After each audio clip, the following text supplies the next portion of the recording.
अस्सलाम वालेकुम नाजरीन, अपना वापेज के प्लेटफॉर्म से मैं हूं दाइम भट्टी। आज मैं मौजूद हूं अपने हलका PP 13 वार्ड नंबर 7। हमारे साथ मौजूद हैं chairman justice and equality forum Samiullah Bhatt साहब। अस्सलाम वालेकुम। वालेकुम अस्सलाम वरहमतुल्लाहि वबरकातुहू। भट्ट साहब, क्या हाल चाल हैं आपके? अल्हम्दुलिल्लाह जी, बहुत शुक्रिया। भट्ट साहब वाहिद शख्सियत जो हमारे साथ GT रोड पर होने वाले हादसात के हवाले से हर वक्त खड़े रहते थे।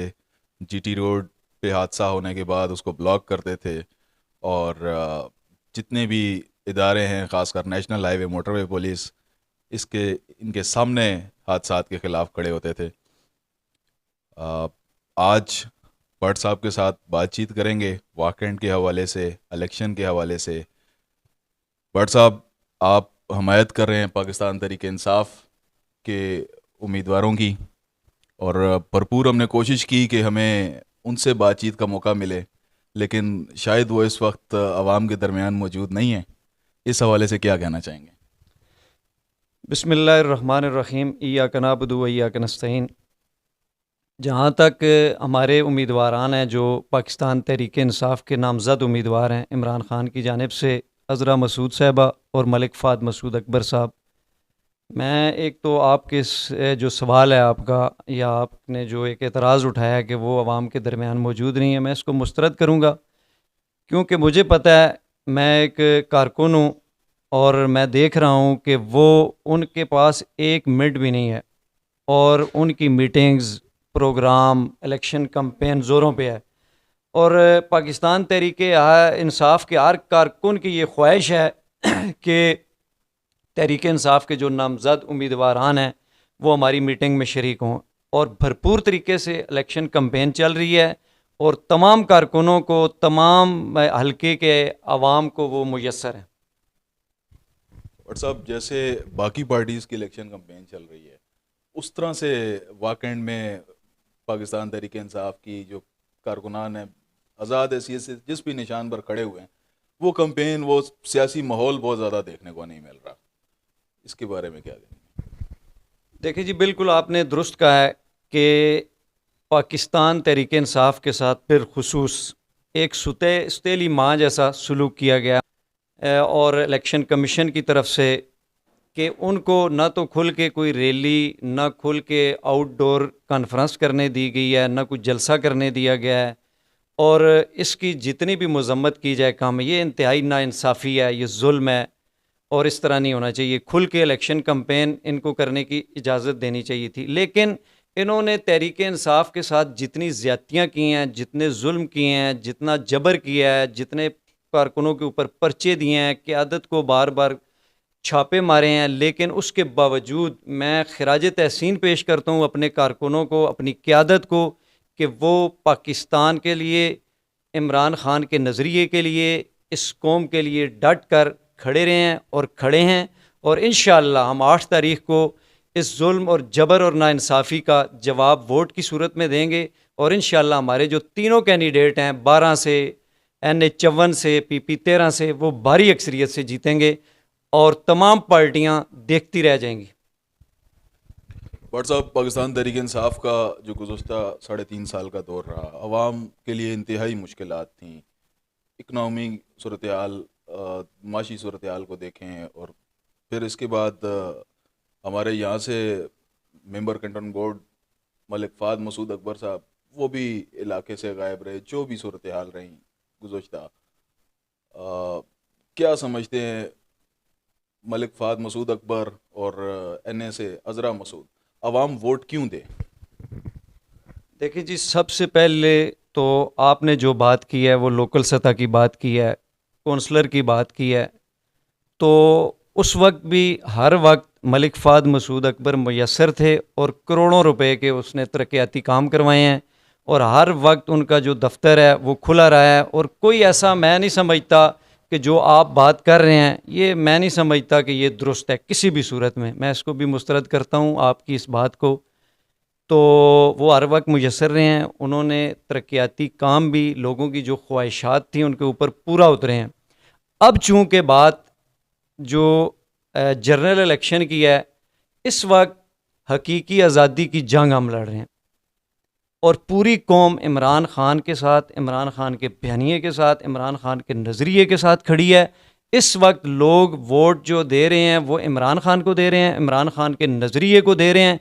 इस वक्त जो जंग है हमारी, वो हमारा जो दुश्मन है अमेरिका, जो लाखों की तादाद में मुसलमानों का कातिल है, उसके जो अवारी हैं, उसके जो इस मुल्क के अंदर नुमाइंदे हैं, या उसके जो यहाँ पे हमारे यहाँ पे पार्लियामेंट में हो, इदारों में मौजूद नुमाइंदे हैं, हमारी उनके ख़िलाफ़ जंग है बराह रास्त अमेरिका के साथ।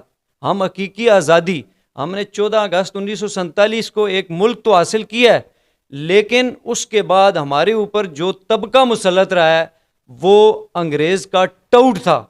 इस वक्त हमारी उन टऊटों के ख़िलाफ़, अमेरिका के ख़िलाफ़ जंग है। हम उस जंग के लिए इमरान ख़ान के साथ खड़े हैं और इंशाअल्लाह 8 तारीख को हम उनको शिकस्त देंगे और 8 तारीख को इस मुल्क को, इस मुल्क की आवाम को एक हकीकी आज़ादी मुयस्सर होगी। बट साहब, कुछ टाइम पहले मलिक तैमूर मसूद अकबर साहब ने ट्वीट की। उन्होंने सियासत और पाकिस्तान तहरीक इंसाफ छोड़ने का ऐलान किया, जबकि वो पिछले दौर में वज़ीर भी रहे। सियासत से और पाकिस्तान तहरीक इंसाफ से लाताल्लुकी का इजहार क्यों किया उन्होंने? देखें जी, ये आप भी समझते हैं और मैं भी समझता हूँ। तो मलिक तैमूर साहब ने सियासत तो छोड़ दी है, लेकिन अपने नज़रिए के ऊपर कोई कंप्रोमाइज़ नहीं किया। वो इलेक्शन नहीं लड़े। उन्होंने ये कहा कि मैं इलेक्शन नहीं लड़ूंगा, और आज अल्हम्दुलिल्लाह उनके भाई इलेक्शन लड़ रहे हैं, उनकी वालदा लड़ रही हैं। ये इसके पीछे कौन से हाथ कार फरमा थे? वो थे इस्तेकाम पाकिस्तान पार्टी के जो इस वक्त नुमाइंदे हैं। उन्हें मलिक तैमूर से ख़तरा था। उन्होंने जब पार्टी छोड़ी, वो डील करके आए थे इस बात के ऊपर कि ये जो मलिक तैमूर मसूद अकबर साहब हैं वो इलेक्शन में ना हो। उनको ख़तरा था मलिक तैमूर से, लेकिन अब भी इंशाअल्लाह मलिक तैमूर के जो कैंडिडेट हैं, इमरान ख़ान के जो कैंडिडेट हैं, वो कामयाब होंगे और उन्हें शिकस्त होगी। बट साहब, थोड़ा सा पीछे जाऊं तो 9 मई वाले वाक़यात से पहले शरीफ हॉस्पिटल के पे आखिरी हमारी बातचीत हुई थी मलिक तैमूर मसूद अकबर साहब के साथ, और काफ़ी उन्होंने यूथ को जोश दिलाया और कहा कि अगर कुछ भी होता है तो मैं सीसा बिलाई दीवार बनकर खड़ा रहूँगा। लेकिन उसके बाद वो एक तवील अरसे के लिए इलाके से गायब हो गए, मफरूर हो गए, काफ़ी उन पर पर्चे हुए, अवाम के साथ नहीं रहे। इसके बारे में क्या कहेंगे? देखें, मुश्किलात इस हद तक थी, मैं भी था, पर्चे मेरे ऊपर भी थे, और जो हमारे कारकुन हैं मलिक फ़ाद साहब पे थे, दीगर हमारी जो भी क़यादत थी सब के ऊपर एक मुश्किल हालात से हम गुज़र रहे थे। एक ऐसा मुश्किल तरीन दौर था। देखें, इस वक्त वो राब्ते में थे जो अपने कारकुन हैं, और हालात की नज़ाकत भी नहीं थी कि वो आके उस तरह जिस तरह सियासत करना चाहिए थी उन्हें वो कर सकते। हालात इस किस्म के थे, लेकिन तमाम तर मुश्किलात के बावजूद, तमाम तर, आप एक ट्वीट को लेकर आप मुझसे सवाल कर रहे हैं कि मलिक तैमूर ने ये ट्वीट किया था। कोई ट्वीट नहीं किया था उन्होंने। मैं मुस्तरद करता हूँ, अगर उन्होंने ट्वीट किया होता तो वो आज तहरीक इंसाफ के कैंडिडेट के साथ ना खड़े होते। आज वो तहरीक इंसाफ के साथ नहीं खड़े, आज वो तहरीक इंसाफ के कारकुनों के साथ नहीं खड़े, आज वो तहरीक इंसाफ की इलेक्शन कैंपेन में मौजूद नहीं है, वो इमरान ख़ान के नज़रिए के साथ नहीं खड़े। इंशाअल्लाह वो खड़े हैं, खड़े रहेंगे, और आइंदा भी अगर किसी की गलतफहमी है कि ये इलेक्शन जीतने के बाद वो नहीं होंगे, तो मैं उन लोगों की भी गलतफहमी दूर कर देना चाहता हूँ कि इंशाअल्लाह मलिक तैमूर जिस तरह खड़े थे, खड़े हैं और खड़े रहेंगे इंशाअल्लाह। बट साहब, ट्वीट को आपने रद्द किया कि वो मलिक तैमूर मसूद अकबर की जानिब से नहीं थी। आइंदा सियासत में मलिक तैमूर मसूद अकबर साहब का क्या किरदार होगा? इस हल्के की तमाम सियासत जो भी है वो इंशाअल्लाह मलिक तैमूर ही के मरून मिन्नत होगी, और इस हल्के का जो नुमाइंदा है वो मलिक तैमूर ही होगा। ये बात अलग है कि वो इलेक्शन नहीं लड़ रहे, लेकिन इस हल्के के अंदर हमारे जो नुमाइंदे, इंशाअल्लाह जो तीनों नुमाइंदे जीत के आएंगे वो इंशाअल्लाह मलिक तैमूर ही के नुमाइंदे होंगे, इमरान ख़ान के नुमाइंदे होंगे, पाकिस्तान तहरीक इंसाफ के होंगे, इमरान खान की जो पॉलिसी होगी उसके मुताबिक ये सब चलेंगे। बट साहब, आखिर में कल 8 फरवरी के हवाले से यूथ को क्या मैसेज देना चाहेंगे? मैं अपनी यूथ को ये पैगाम दूंगा कि वो पुरअमन तरीके से वोट पोल करवाएं और किसी के साथ उलझे नहीं। हमारी किसी के साथ, यहाँ पे जितने भी कैंडिडेट्स लड़ रहे हैं इलेक्शन, उनसे हमारी कोई मुखालफत नहीं है। वो अपनी जद्दोजहद करेंगे, हम अपनी जद्दोजहद करेंगे। हम पुरअमन जद्दोजहद के कायल हैं, हम लड़ाई झगड़े के कायल ही नहीं हैं।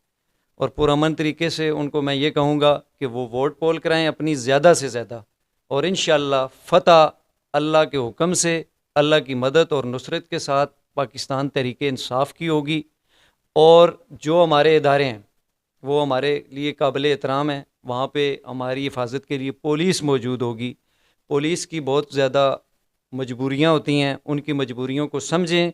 और पुलिस के साथ बिलखुसूस मैं उनको ये कहूँगा कि आपने उलझना नहीं है, आपने कानून और ज़ाब्ता अखलाक को फॉलो करना है।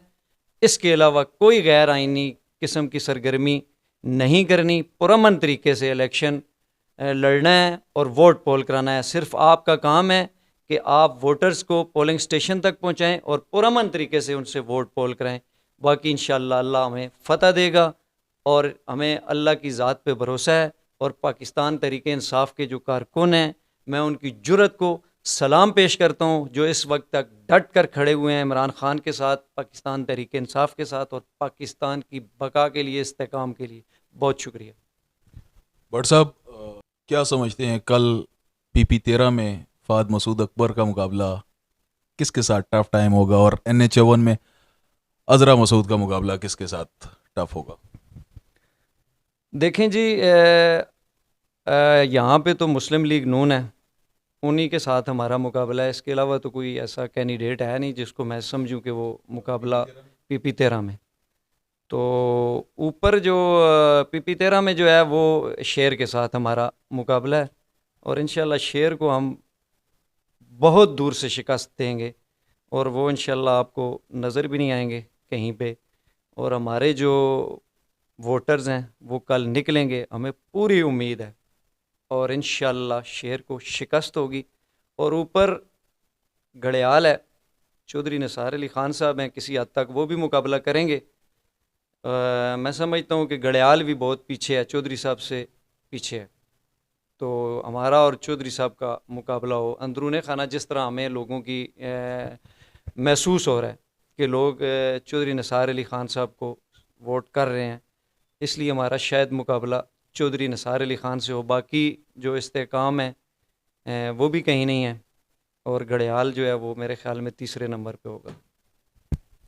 सोशल मीडिया पर PP13 के हवाले से हमने पोल एक लगाई, उसमें फ़ाद मसूद अकबर का मुकाबला जमात इस्लामी के साथ बहुत टफ है। ये सोशल मीडिया का सर्वे है।